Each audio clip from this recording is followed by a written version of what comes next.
ধরা যাক রবীন্দ্রনাথ বেঁচে আছেন, অসুখ বিসুখ নেই, শয্যাশায়ী নন, দিব্যি লিখছেন, গাইছেন, ভাবছেন, ভ্রমণ করছেন। বেঁচে থাকলে আমার চিঠির জবাব দিতেন তিনি। লিখতেন, তোমার সরলতা আর সততার কথা যখন বললে, এক মুহূর্তে আমার স্নেহ অধিকার করে নিলে তুমি। যদি চিঠি লিখতে দেরি হয়, লিখতে যদি নাও পারি, তাতেই বা এমন কি দুঃখ?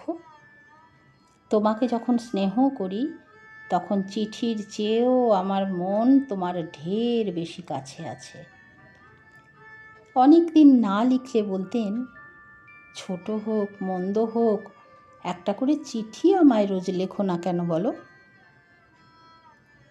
আমাকে জোড়াসাঁকোর বাড়িতে ডাকতেন, কখনো শান্তিনিকেতনে। সোনাঝুরি বনে হাঁটতে হাঁটতে বলতেন, বিন্দুর মতো যেন না হই, যেন বাঁচি, যেন মৃণালের মতো হই, অথবা মৃণালের চেয়েও সাহসী। আমার দুঃখগুলো প্রেম কাঁটা তুলে ফেলার মতো আমার মন থেকে একটি একটি করে তুলে ফেলতেন। শিলং পাহাড়ে বেড়াতে নিয়ে 26-এর যুবক হয়ে উঠতেন, শেষের কবিতার অমিত হয়ে উঠতেন, হাতে হাত ধরে হাঁটতেন সুঠাম সুদর্শন। তাঁর স্পর্শের উষ্ণতা আমার বরফ শীতল একাকিত্বকে নিমেষে ঝর্ণার উচ্ছল জল করে দিত। গোটা বাংলা থেকে আমার আজীবন নির্বাসন, আমার গৃহবন্দিত্ব, আমার পায়ে পায়ে নিষেধাজ্ঞা, আমার মাথার মূল্য, পায়ের নিচে মাটি না থাকা, শুধু সমতা চেয়েছি বলে, শুধু সভ্য সুস্থ সমাজ চেয়েছি বলে, শুধু লিখেছি বলে, কবিতা বা গল্প প্রবন্ধ লিখেছি বলে।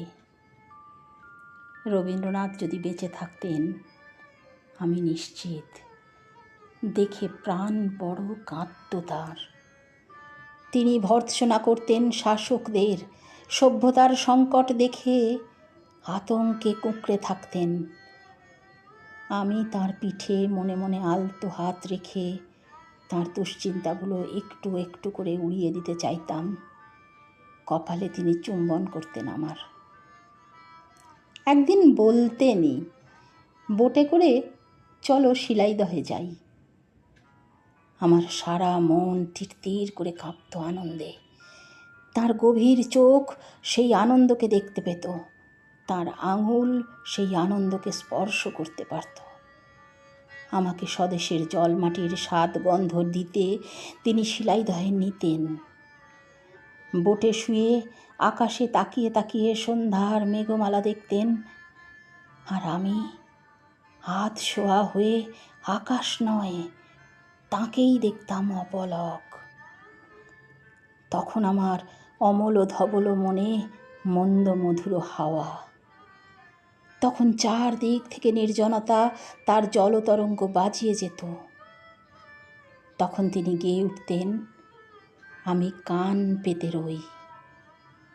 গান শেষে হেসে আরও কাছে ডেকে বলতেন, এই তারাময় আকাশের নিচে আবার কি কখনো জন্ম নেব? যদি নিই, আর কি কখনো এমন প্রশান্ত সন্ধেবেলায় এই নিস্তব্ধ নদীটির উপর এমন নিশ্চিন্ত মুগ্ধ মনে এমন নৌকার উপর বিছানা পেতে থাকবো আবার? তার একটি হাত আমার হাতের মুঠোয় নিয়ে বলতাম, আবার কেন জন্ম নিতে হবে? আপনার এক জন্মই সহস্র জন্মের সমান। সারা রাত পূর্ণিমার জলে স্নান করে কবি গা মোছেন আমার আঁচলে। অস্ফুট কণ্ঠে ভোর রাত্রিরে বলেন, শিলাইদহে আমি কেন আসি জানো? প্রকৃতির শুশ্রূষা পাবো বলে আসি। আজ তোমার শুশ্রূষাও পেলাম। কুঠিবাড়ির দিকে যেতে যেতে বলেন, তুমিও তো প্রকৃতি ভালোবাসো, যাও, দেখে এসো গাছপালা, নদী, পাহাড়। এ তোমার সোনার বাংলা, এ তোমার সোনার মাটি। আমি নিশ্চুপ শুনি। আমার কাঁধে তার ডান হাত। কোনো ভয় নেই, আমার আশীর্বাদ তোমার সঙ্গে আছে। আমি তবু নিরুত্তর। কুঠিবাড়িতে পৌঁছে বলেন, তৈরি হয়ে নাও, সকালের গাড়িতে তোমাকে আমিই উঠিয়ে দেব। তবুও আমি নত মুখ দাঁড়িয়ে থাকি। বলি, আমি তো যাব না কোথাও। কেন? ব্রহ্মপুত্রের সাঁতার কাটবে না?